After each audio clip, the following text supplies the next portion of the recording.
This video is sponsored by the Professional Photographers of America, PPA. Join a community of over 32,000 photographers that includes equipment insurance, business tools, and education specifically for small business owners like you. Today we're going to be taking iris pictures. That's the colorful part of your eye, and you've probably seen this trend going around, and I think it's a pretty cool thing to try for Valentine's Day too. There are 5 steps, and we're going to walk you through each of them. The first is finding the best light to capture the most detail. The second is posing your subject. The third step is getting as close as you can with your camera or smartphone. The fourth step is dialing in the perfect settings. And the last step is post-processing your capture into something cool or weird. Yeah, that's where you can kind of make it like freaky or serious. I was also very surprised by what color my eyes actually are, so this is a fun one to do with the family too. All right, let's get started. Step 1 is lighting. Lighting. Welcome to my cave that I built out of V-flats. Now, why would I do something like this? It's because once you get to the post-processing of this project, you have to take the reflections and the catch light out of the eye. And so I'm trying to reduce as many reflections as I can by making this cave. You don't need to do this, but it was an easy step for me. We also have 2 different lights here. We have a strobe, but if you don't have one of those, we're also going to show you how to use just a regular old flashlight. Okay, and this music stand, we're using it as a head stabilizer, but we don't need that right now. We'll talk about this more when we get into the posing part, so I'll move this to the side. If you try to take your pictures in a dark room, you might find that your pupil is too dilated and you're not seeing enough of the iris. So you might want to be in a room with ambient light like the one I'm in now. If you're going to be shooting with a flashlight, you actually don't need to build a big cave like this because your pupil is already going to be not as dilated because it will act as ambient light. I'm just going to show you what I mean. When you're taking your picture, you want your model to hold the flashlight because it's uncomfortable to hold in your eye and you want to do it for as little time as possible. So you'll hold it in your eye, take the picture, and then you'll let your model take it off. When you're positioning the flashlight, which I have off right now, you'll want to experiment with where the reflection is. If you hold it too much to the side, I found that it's not illuminating the eye properly. You can't hold it completely on axis, right, because the lens is there, but you want to get it pretty close. You could get the reflection in the pupil itself, or you could get it into the iris a little bit and just edit it out later. I've noticed that where the light source is, on axis or a bit to the side, is also going to change the texture of the eye and how much detail you're getting. So on axis actually flattened my eyes a little bit and it looks smoother. And if I moved it to the side a little bit, we get a little more detail. So you'll have to experiment and see what your preference is. If you're using the strobe, you want to turn on the continuous modeling light so you constrict the pupil and show more of the iris. You also want to make sure that the light source is small so that the reflection in the eye isn't covering the eye so much. So we used a snoot and then we made our snoot even smaller by putting some black duct tape on it. If you're wondering about the specific settings for the light, we'll get into that later. Right now I want to talk about posing because that's important. The first thing that I did that helped me was I looked in the mirror to see how to position my eye to make sure my iris wasn't being obstructed by my eyelids or anything else. It's actually more challenging than it sounds, and you may end up having to either hold your eye open wide or even manually hold your eye open with your fingers. And it seems self-explanatory, but you're going to want to get really close to your lashes and hold it open so that your fingers aren't in the way and your skin isn't in the way. The next thing is you want to make sure that your head or your subject's head is level with the camera. So if you're tilting your head back, you're going to be covering your eyes. If you're looking up, you're going to be covering your eyes or possibly putting them in the shadow of your brow a little bit. So make sure you get your head into a neutral eye position. And then another thing I did that helped was I found the widest part of my eye, which is actually off to the side from me a little bit, and pointed that at the camera. Nailing focus on these shots is really difficult, and it's just such a small little slice that you're trying to get in focus. You don't want to get the cornea, that clear round part on the outside of your eye in focus. You want the flat iris inside in focus. So you're going to want to lean to try to get that in focus, and you want your model to be still. So that's when this music stand comes into play here. And I wiggle a lot, and so I know that I have to place my chin so I stay still, and that will help the photographer get the picture still. If you don't have a music stand or something like this, you can use your kitchen counter. You could put your head up against the wall.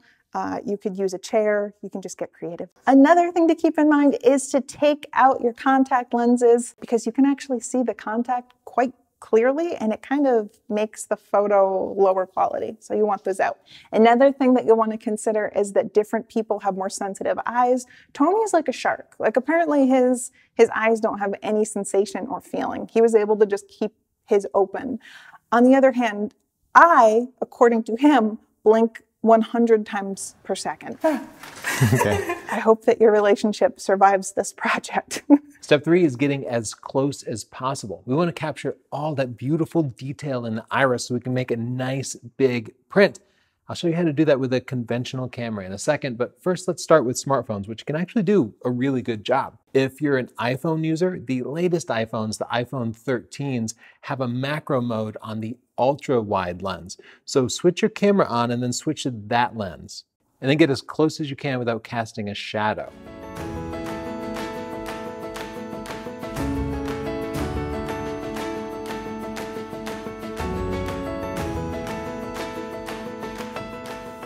If you're using a new Google Pixel 6 or like the Sony Xperia 5 here, these cameras use the telephoto lens to focus as close as possible. So switch to those, but don't rely on the digital crop. Just switch to the lens and don't do any additional zoom.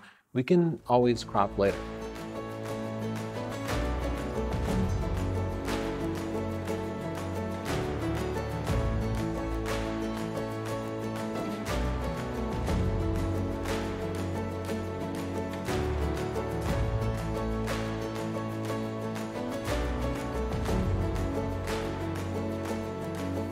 Now let's switch to a conventional camera. With a conventional camera like this Sony, put on a lens that is moderate telephoto. I like to be about 70 millimeters.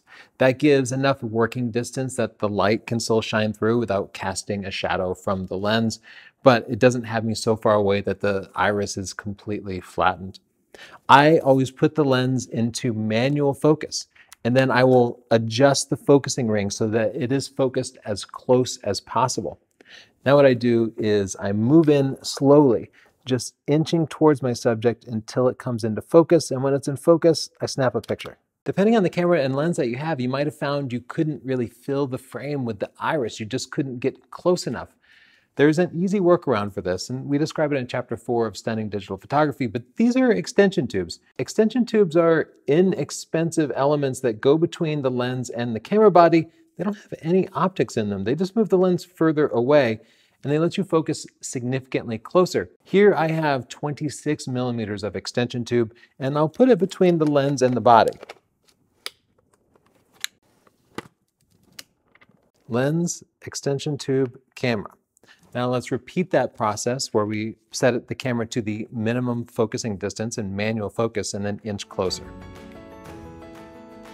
You can see those extension tubes allowed me to get much closer and capture much more detail, producing a much better final image. I could add more extension tubes and get even closer, though everything just gets exponentially harder the closer and closer you get. I could also get a dedicated macro lens, and that would make autofocus work a little bit better, might make the entire process go better. But I was actually happy with the results I got with just $20 in extension tubes. Step 4 is your settings, and this one's a bit tricky because you have a bit of a balancing act going on. You want there to be enough light in your photo, but you also want there to be enough depth of field so that you're getting the entire iris in focus. So let's start with your aperture so we can talk about your depth of field. In macro photography, close-up photography, the depth of field is so shallow that one part of the eye will be in focus and another part will be out of focus. So I experimented a lot with this, and I finally settled on f11 full frame at 70 millimeters, giving me just the right compromise between sharpness and enough depth of field to get everything in focus. So to dial that in, I'm actually going to use manual mode, and that allows me to also set the shutter speed and ISO manually. You could just set your camera to aperture priority and f11 and be done. Let the camera figure out the rest of the settings, or you might want to control the settings a little more carefully. If you're comfortable in manual mode, switch to that and set your ISO to the camera's base ISO, usually ISO 100. Next, adjust the shutter speed to something that will eliminate camera shake and any kind of motion blur on the subject. I settled on 1/125th of a second. So I'm at f11, 1/125th, ISO 100. I should also mention that even if your camera's on a tripod, it's really difficult to keep your eye still, so you still want your shutter speed to be a little bit faster so that the model's eye isn't moving. Yeah, eventually I just gave up on a tripod, even though that's what I would normally do for macro photography. I found it easier to handhold and just take lots of pictures because I could never completely eliminate the subject blur. So now that you have your camera settings dialed in, the exposure might not be right. We're going to actually adjust the amount of light in order to get the right optimal exposure. And this can be hard because you don't want to blind the person, right? Like, it's going to be uncomfortable having a flashlight shining right in your eye. But I would look through the viewfinder with the exposure simulation on and have them sort of move the flashlight in and out until I got the right brightness. And then I would just fire the shots. Let's try that now. Oh, can you bring it closer? If you're using a strobe, you just want to change your light output until you get the proper exposure. Okay, I want to show you the entire process put together because it's not very glamorous and it's going to help you to visualize what's going on. We have our strobe here that I hope you can see in this black backdrop. And we have the place for me to rest my head. And Tony's going to be getting as close as possible. So let's do that. I'll point this into my eye. It's uncomfortable.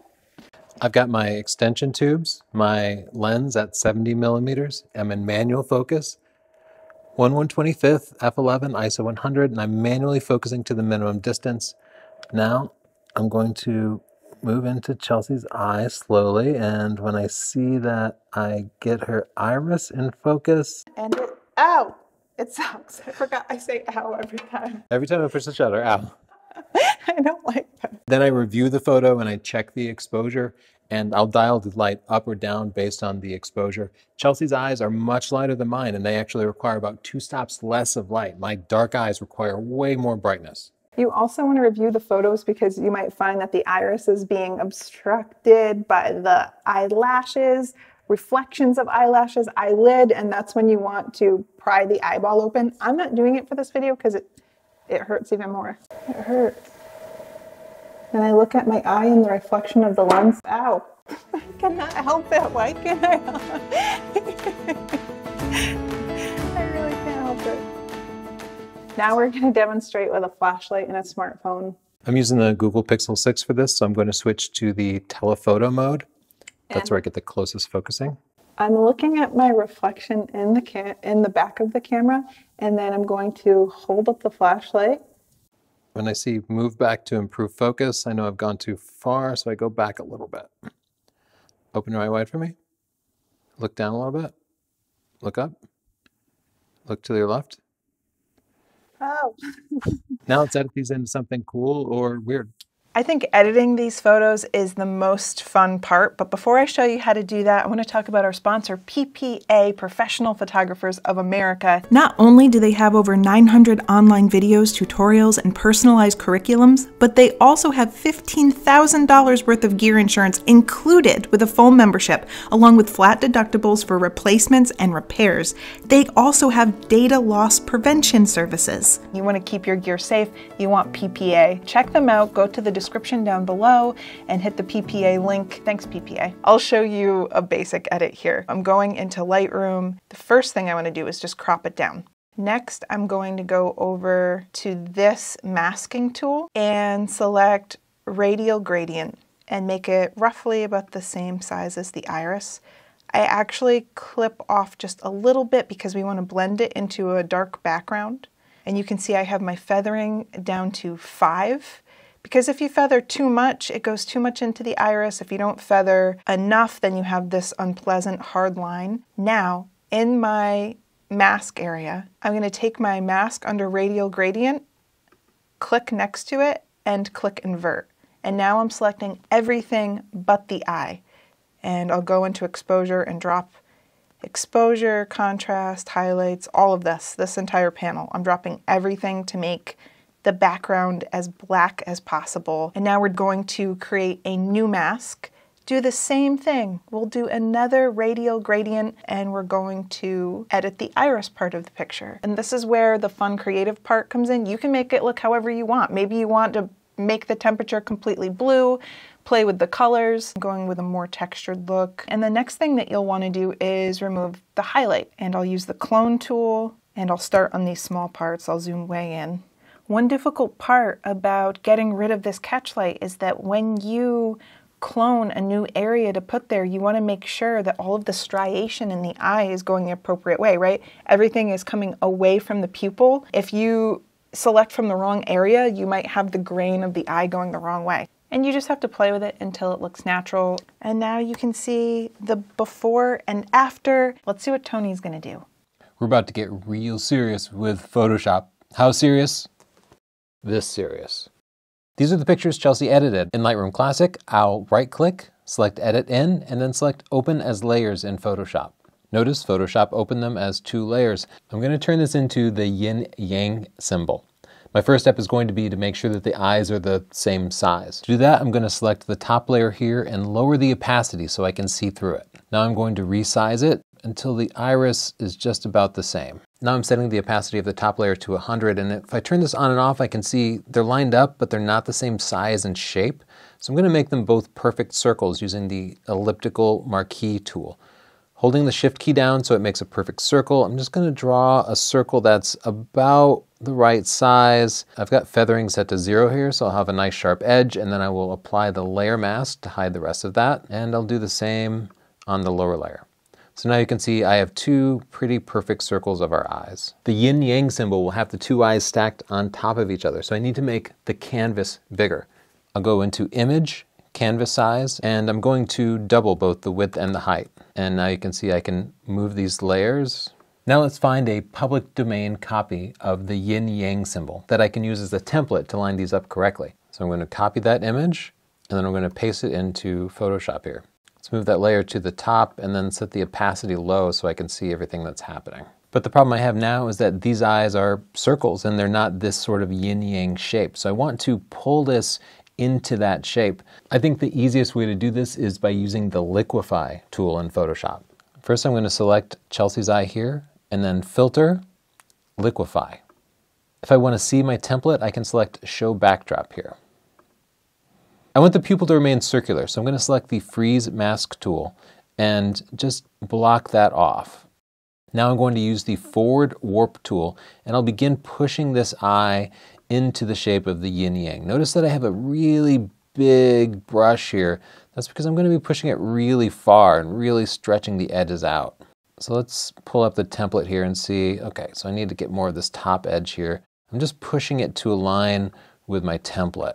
As I start to get near the edges and finishing it up, I can make this brush smaller to be more precise. Now I'll click OK to accept that. Before I do my eye, I'm going to be smart and apply the layer mask. That forward warp will actually modify the mask as well. Now I'll turn the template back on so I can see it and then go back into Filter, Liquify. Once again, I'm going to freeze the pupil here and then forward warp.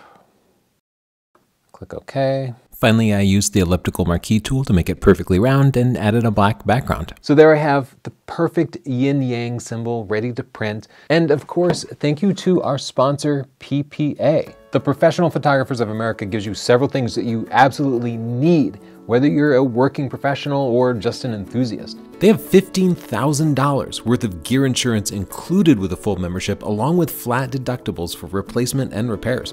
You also get over 900 online videos, tutorials, and personalized curriculums to improve your skills. PPA was created by photographers for photographers in 1868. Can you believe it? Like, of course, it's a serious organization. Check it out at this link and join right away. I'm a member. Thanks for sponsoring us, PPA. Don't forget to subscribe for more free videos, tutorials, camera reviews, and breaking news.